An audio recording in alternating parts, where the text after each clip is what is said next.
환경을 보면은 사람들이 살아가는 모습 속에 그 심리 속에 그 마음가짐들 보면은 너나 할 것 없이 소유하고픈 소유욕이 없을 수 없는 가운데 이러한 심리적인 작용이 얼마나 그 사람 안에서 과하게 요동치느냐 아니냐에 따라서 병이 되기도 하고 안이 되기도 하는 가운데 있게 되는데요.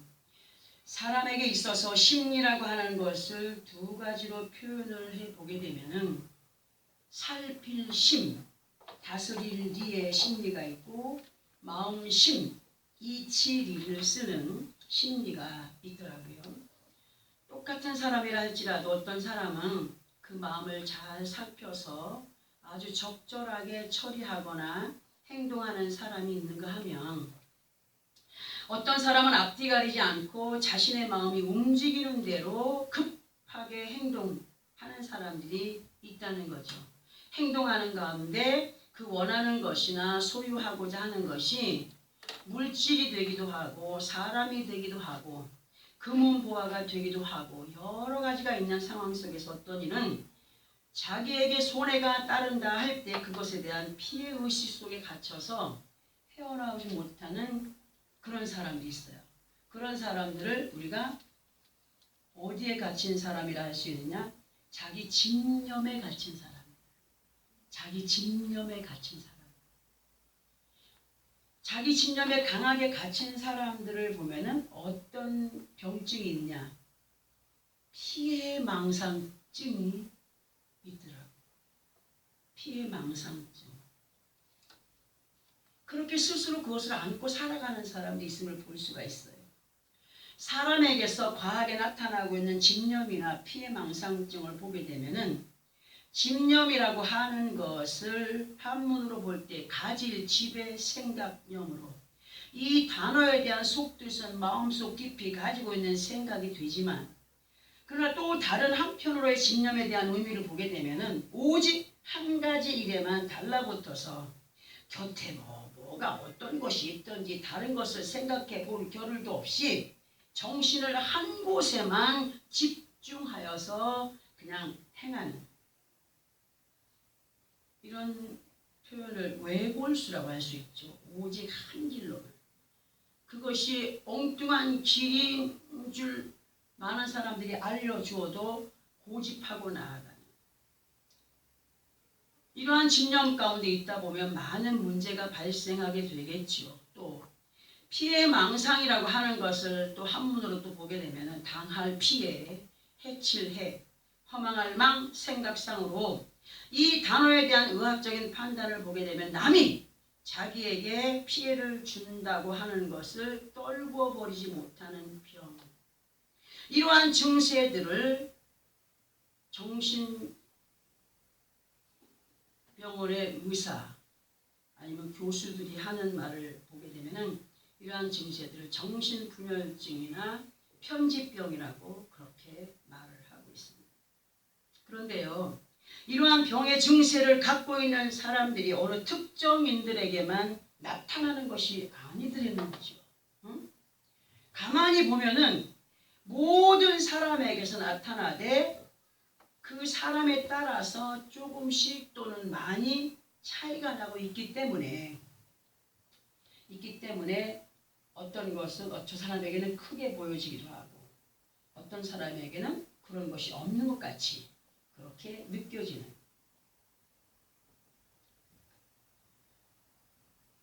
그러니까 어떤 사람들만을 향하여서 그들만 정신이 이상한 사람이야 하는 가운데 있지만 그렇지 않다는 거예요. 우리도 그 정신병자의 한 사람이 될 수 있다는 사실을 생각해 봐야 됩니다.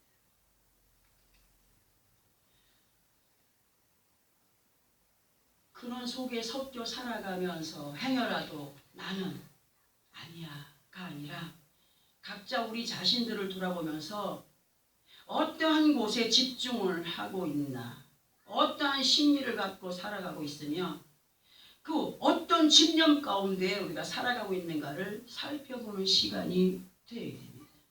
정말 주님이 원하시는 곳으로 이동을 해야 되는데 세상을 살아가는 많은 사람들의 대부분이 어떤 문제 앞에 있을 때에 자신을 쏙 빼버릴 때가 많거든요. 맞죠? 자신을 쏙 빼놓고 모든 문제가 나 아닌 다른 사람에 의하여서 생겨지게 된 것으로 치부해버리는 가운데 반복되는 문제 속에서 헤어나오지 못하는 사람들을 많이 보아왔습니다. 저의 경우 같은 것으로도 볼 때 마찬가지로 가정이나 삶의 환경 안에서 생겨나는 모든 문제가 내가 아닌 남편 때문에, 내가 아닌 다른 사람 때문에, 다른 것들 때문에 모든 문제가 그렇게 생겨났다는 생각에 한숨도 지어보고 다투기도 해보고 후회하기도 해보고 그런 삶에 지쳐서 정말 하나님이 기뻐하지 않으시는 생을 마감하려고까지 했던 사람으로 나는 내 자신을 몰라도 너무 몰랐던 정말 아버지 하나님 앞에 한없이 부끄럽고 송구스러운 사람으로 그것에 대한 죄책감 때문에 감히 우리가 기도할 때마다 아버지 부르잖아요. 그 이름조차도 부를 수 없었던 내 입술을 열어서 너무 부끄럽고 송구스러워서 감히 내 입술을 열어서 아버지 하나님의 이름조차 부를 수 없었던 그런 시간들이 있었습니다. 근데 어느 순간에 성령의 역사 속에서 나 자신이 얼마나 믿음이 없고 나약한 존재였나를 깨닫게 되면서 그때로부터 예수 그리스도 이름을 통하여 베풀어 주시는 아버지 하나님의 평안과 기쁨을 거짓 것들에게 빼앗겨버리지 않기 위하여서 내 자신과의 싸움을 엄청나게 했던 사람이에요. 소리도 질러보고 혈기도 부려보고 또 회개도 해보고 그러나 내 자신과의 싸움을 통하여서 순간순간 성령의 인도를 따르기 위하여 노력할 때에 성령님이 노력하는 사람을 붙잡아 주시더라고요. 지금도 그런 노력 가운데 있습니다. 의인은 없나니 하나도 없다라고 하신 말씀 정말 맞습니다. 근데 우리는 의인인 채 하나 살아갈 때가 많이 있지 않습니까?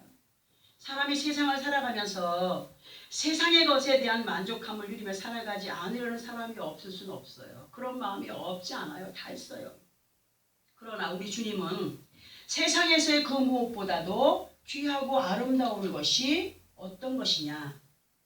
아버지 하나님의 자녀들로서의 삶을 살아가는 것. 예수 믿고 구원받은 것이 얼마나 귀하고 아름다운 것인가를 말씀을 통하여 우리에게 알려주고 있습니다. 그러면서 너의 모든 생사 화복이 아버지 하나님의 뜻 안에 있다고 하시면서 너희의 죽고 사는 것이 너희에게 화가 되기도 하고 복이 되기도 하는 것이 말씀에 얼마나 자세하게 기록이 되어 있습니다.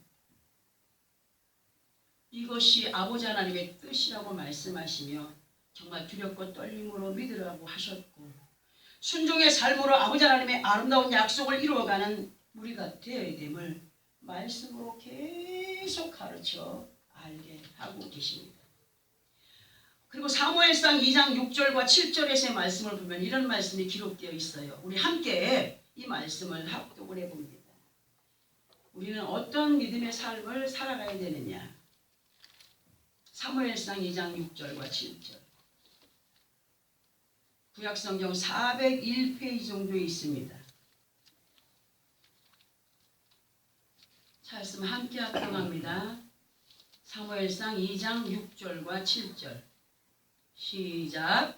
여호와는 죽이기도 하시고 살리기도 하시며 수월에 내리기도 하시고 거기에서 올리기도 하시는도다.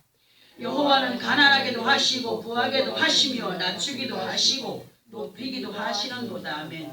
우리가 지금 합독한 이 말씀은 한나라고 하는 여인이 정말 혼인을 하고도 여러 해 동안 잉태하지 못했던 여인이었어요. 이 여인이 아버지 하나님 앞에 기도하면서 응답을 받고 잉태했습니다. 그리고 아들을 얻었습니다. 그 아들이 누구냐? 하나님의 사랑 사무엘 선지자입니다. 우리는 이 말씀에서 한나가 아버지 하나님 앞에 어떠한 믿음의 소유자였는가를 사무엘상 1장을 쭉 보게 되면 알 수가 있는데 2장 10절에서는 뭐라고 말씀을 하시느냐? 여호와를 대적하는 자는 산산이 깨어질 것이라. 하늘에서 우레로 그들을 치시리로다. 여호와께서 땅끝까지 심판을 내리시고 자기 왕에게 힘을 주시며 자기의 기름 부음을 받은 자의 뿔을 높이시리라. 이렇게 기록을 하고 있어요. 무슨 말이냐? 우리는 이 사무엘상 2장을 통하여 기록된 여호와는 죽이기도 하시고 살리기도 하시며 수월에 내리기도 하시고 거기서 올리기도 하신다. 여호와는 가난하게도 하시고 부하게도 하시고 낮추기도 하시고 높이기도 하시는 하나님이다. 이러한 믿음이 한나에게만 있어서는 되지 않는다는 거죠. 우리에게 이런 확실한 믿음이 있어야 되고 반드시 무엇을 하냐? 여호와를 대적하는 자는 산산이 깨어질 것이다 하는 것을 알아야 된다. 한나라고 하는 여인의 심리 속에는 아이를 갖고자 원하는 집념이 굉장히 강하게 있었어요. 아이를 갖지 못하였을 때를 나름대로 평가해 본다면 왜 나는 아이를 갖지 못하는 것일까 하는 조금은 서운한 피해의식 속에 있지 않았을까 하는 생각을 나름대로 같은 여자로서 해보기도 했습니다. 그러나 한나라고 하는 여인의 믿음을 보면 그렇게 소원하며 갖고 싶어 했던 아이를 응답으로 잉태했고, 잘 들어보세요. 아들을 낳은 사람이었으나 보통 사람 같았으면 아이에 대한 집착이 강했을까요? 강하지 않았을까요? 응? 얼마나 귀하게 얻어진 아들이었어요. 그렇게 귀하게 얻어진 아들을 누구에게 맡겨 키웠어요? 하나님께 맡겼어. 이것은 하나님이 주셨사오니 하나님께서 역사하시옵소서.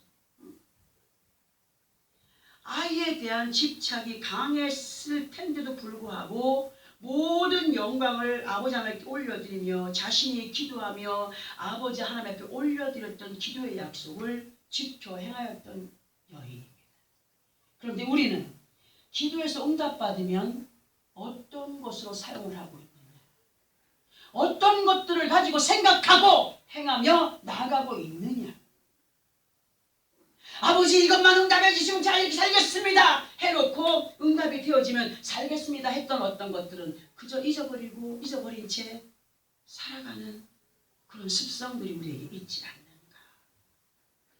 사무엘상 1장 26절부터 28절의 말씀을 보면 이런 말씀이 또 기록되어 있습니다. 사무엘상 1장 26절에서 28절까지 함께 또 합독해 봅니다. 시작. 한나가 이르되 내 주여 당신의 사심으로 맹세하나이다. 나는 여기서 내 주 당신 곁에 서서 여호와께 기도하던 여자라.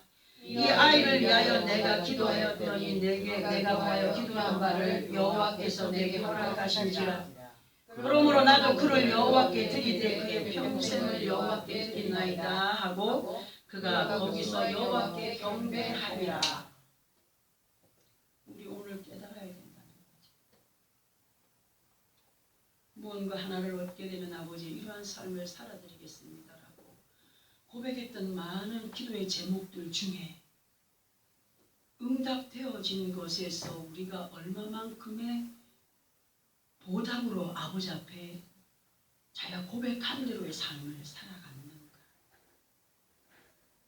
우리는 지금 합독한 이 말씀의 내용에서 무엇을 알게 하시는가를 보아야 되는데 현 시대 속에서의 믿음의 사람들의 모습을 보면 다 그렇지는 않겠지만 어떤 응답을 받고 살아가는 데 있어서도 한나와 같은 이러한 믿음의 모습의 사람들이 얼마나 있을까 인가를 앞에서 말씀드렸습니다.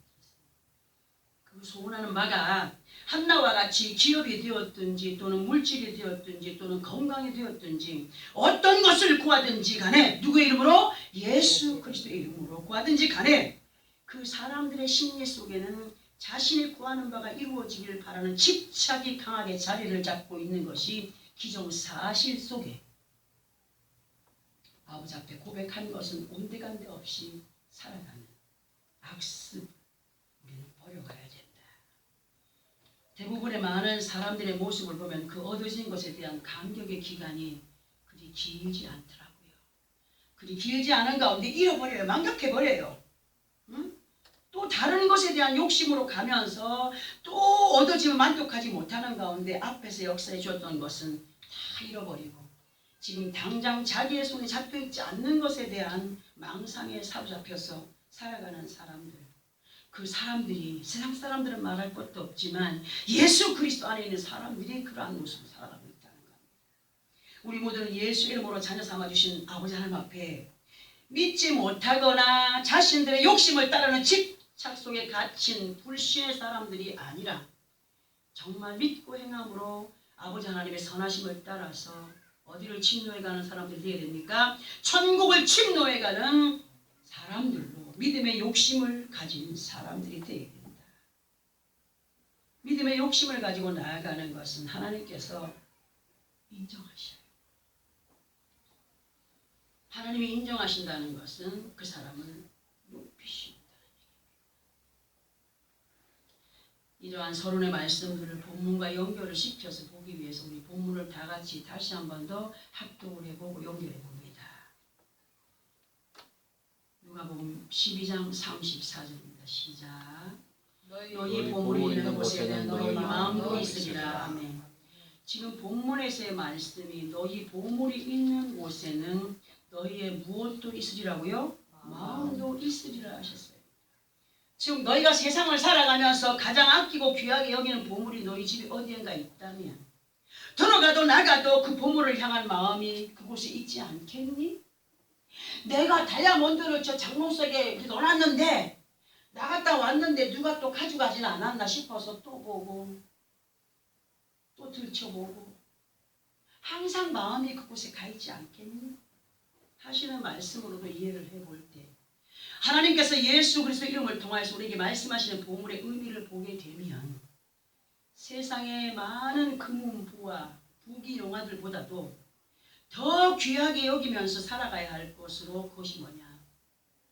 믿음이라는 겁니다. 너희는 먼저 그의 나라와 뭐를 구하라? 의를 구하라 하신 말씀을 보물의 기초로 삼아서 우리가 보게 되면 이 말씀에서 보게 되면 믿음이라고 하는 것이 우리에게 가장 귀한 보물이 되어야 된다는 거예요. 사람들이 교회를 다니다 보면은 그냥 형식적 습관에 의해서 믿음은 온데간데 없고 습관에 의해서 왔다 갔다 성전의 뜰만 지려밟고 다니는 사람들이 얼마나 많이 있습니까? 우리는 진실로 가장 귀한 보물이 먼저 믿음이라는 것을 기억하면서 히브리서 11장 6절의 말씀처럼 믿음이 없이는 누구를 기쁘시게 못한다고 했습니까? 하나님을 기쁘시게 할 수 없기 때문에 믿음이 있어 그 믿음에 대한 행위가 연결된 사람으로 살아가는 것이 누구를 기쁘시게 하는 삶이라고요? 하나님을 기쁘시게 하는 삶이라고 하신다는 거죠. 예수 그리스도 이름으로 하나님을 향한 믿음 안에 우리가 거하여 살아가기 위해서는 그 믿음을 더욱더 돈독히 해갈 수 있는 능력이 우리에게 있어야 되기 때문에 뭘 구해야 돼요? 성령의 충만함을 구하여 가는 사람들이 되어야 된다. 하나님께서 허락하시는 지혜와 명철, 곧 언약의 약속의 말씀들을 듣고 이해하는 능력이 하나님이 주시는 지혜와 명철에서 나온다는 거죠. 상식적으로 많은 것을 배웠다, 교수다, 학자라 할지라도 하나님의 말씀을 하나님의 뜻 안에서 이해할 수 있는 능력은 사람의 상식에서 나오는 건 아니라고 말씀하십니다. 하나님이 주신 지혜와 명철에서 나오는 것. 하나님께서 말씀하시는 지혜는 욥기서 28장 15절부터 보게 되면 세상의 어떤 금은 보화로도 살 수 없는 것이다 라고 했습니다. 또 21절부터 보면 하나님의 지혜는 아무나 받아 누리는 것이 아니기에 생물이나 공중의 새나 멸망과 사망 가운데 관 곧 믿음의 행위가 없는 사람들에게는 그저 흘러간 소문에 비교될 뿐 귀하게 여김이 되지 않기 때문에 우리 모두는 반드시 믿음이 있어 아버지 하나님의 지혜를 받은 믿음의 사람들로 예수 그리스도 이름으로 허락하신 보물을 지켜가기 위한 삶이 확실하게 박혀져야 된다. 생각과 마음 안에 바뀐 사람들이 돼야 된다. 그것이 뭐냐? 믿음이다. 그러면 우리들에게 있어서 아버지 하나님의 지혜로 임한 보물, 그리고 그것이 무엇이기에 우리가 지켜가야 되는가를 말씀으로 보아야 되기 때문에 마태복음 13장 44절 함께 합독해 볼까요? 마태복음 13장 44절.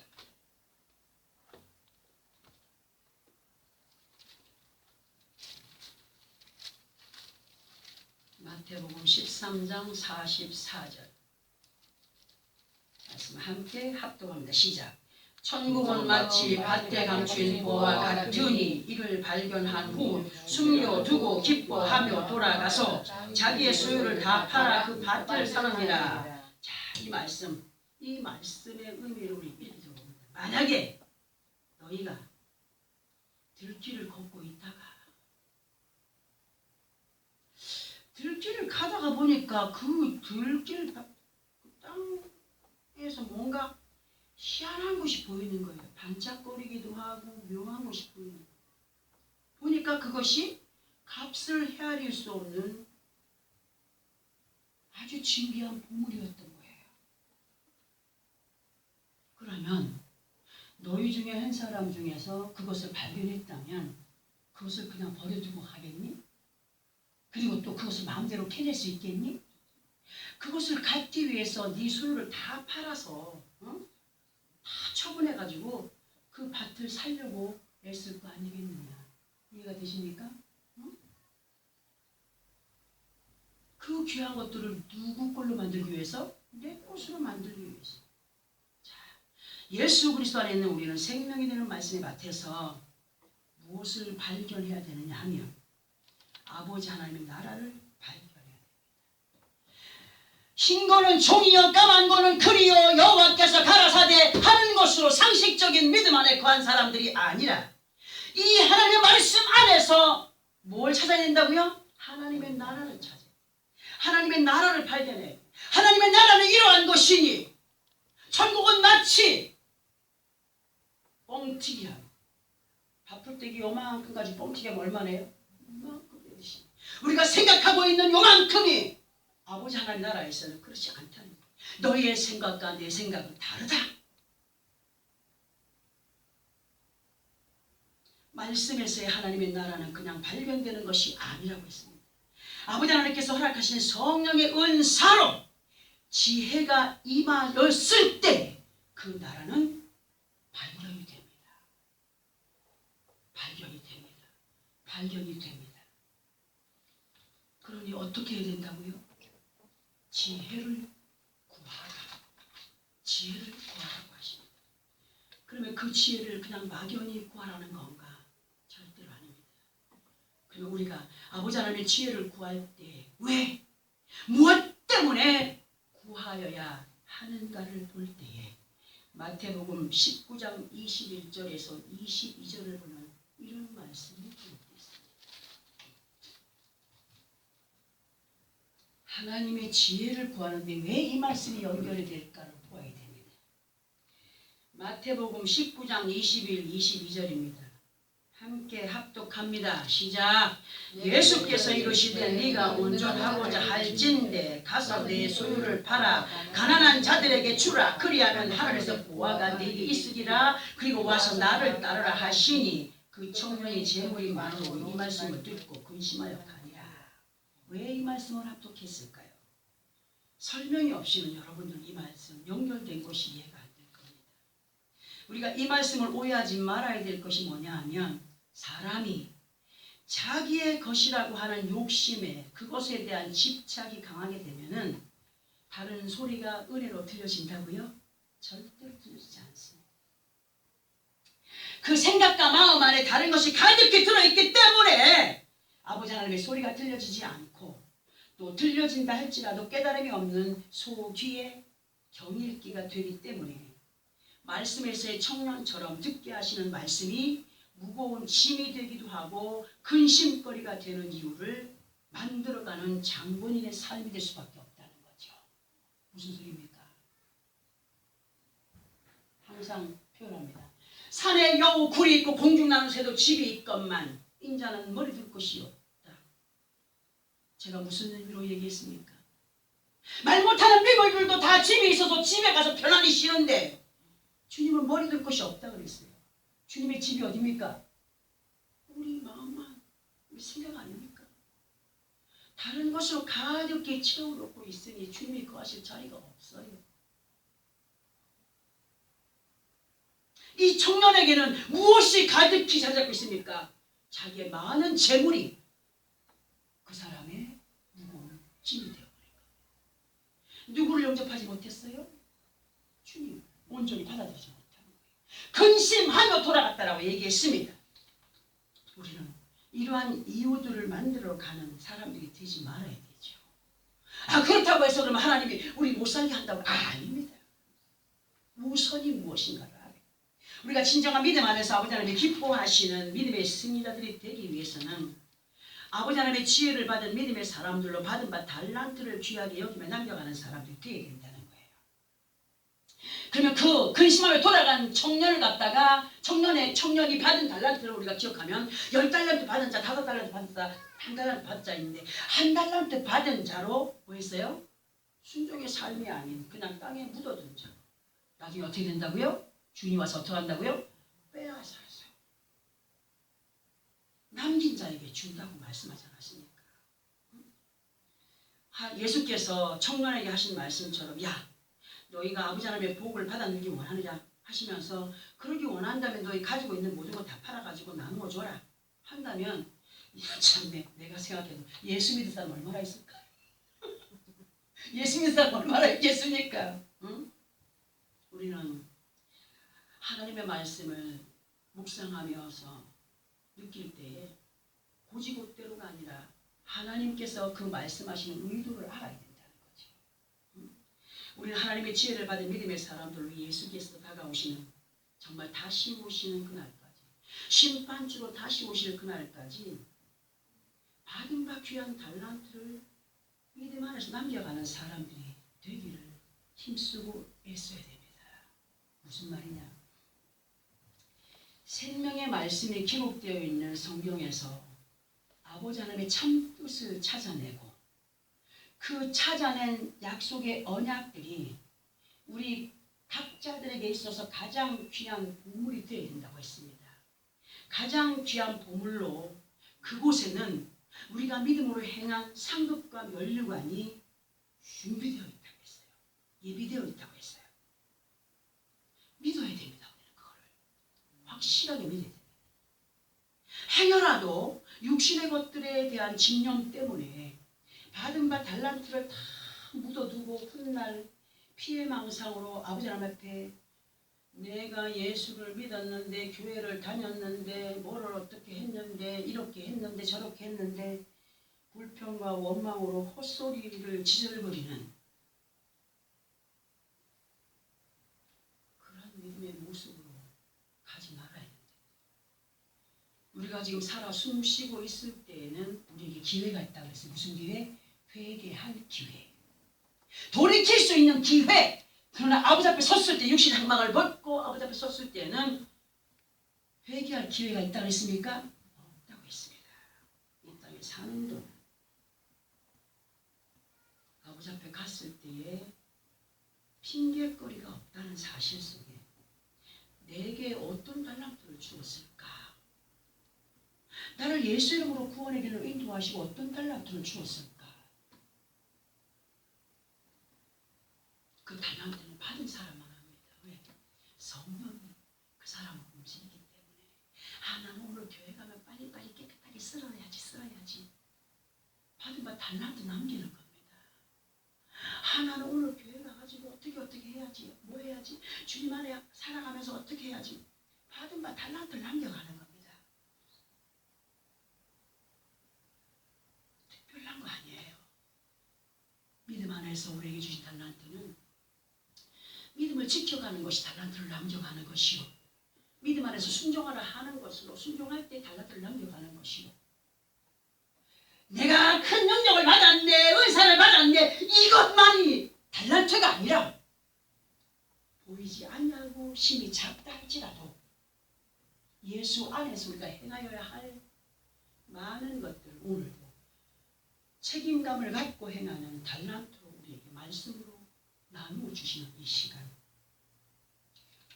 확실하게 분명하게 훗날 심판대 앞에서 피해망상증에 걸린 사람으로 원망 불평 핑계대는 자들이 아니라 정말 그분의 마음을 우리는 지금부터라도 기쁘시게 하는 영화롭게 하는 믿음의 삶을 살아가는 사람들이 되어야 된다. 분명한 것은 우리가 어느 곳에 마음을 두고 행하느냐에 따라서 마태복음 24장 40절에서 41절의 말씀처럼 같은 자리에 있다가도 같은 두 사람이 밭에서 밭을 메고 있을 때 몇 사람만 들림받았어요? 한 사람은 들림받고 한 사람은 버려둠을 당하고 이러한 것이 세상에서 일어나는 것이 아니라 교회 안에서 있어질 일들을 우리 주님이 말씀하셨어요. 우리 모두에게 있어서 지금 귀하게 여기며 집착하며 그것에 창념하고 있는 것이 무엇인가 돌아봐야 됩니다. 향연하도 우리가 예배 속에 있으면서 어떤 염려 근심을 집착하고 있지 않습니까?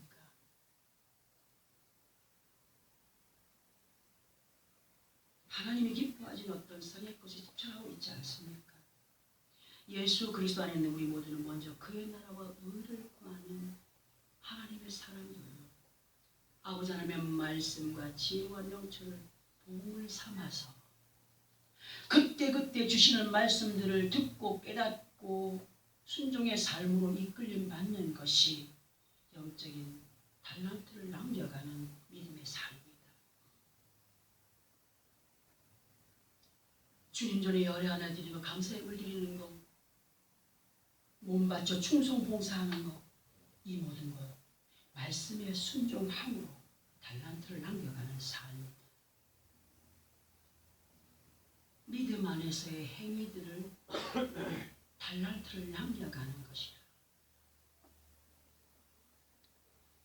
순종의 삶이란 것을 우리는 무시하지 않고 귀하게 여김으로 아버지 하나님의 인정하심 속에 나 같은 죄인에게 죽어 마땅할 나에게 그 귀하신 아버지 하나님의 나라를 주시기 원하여서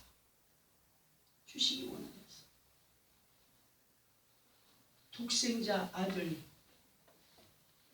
그 귀한 생명까지 희생 제물을 삼아서 보내주신 누구를 위해서? 우리 모두를 위해서.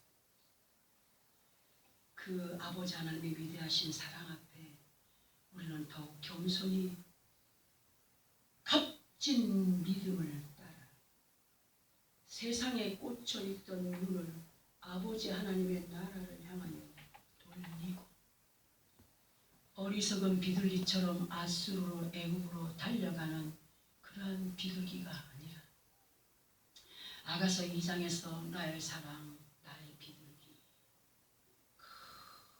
세상에 보여질 것이 많지만 그 보여지는 육신의 눈으로 보여지는 그 속에서 주님을 보는 눈을 갖는 말씀을 따라가는 그러한 눈을 가진 자들 내 사랑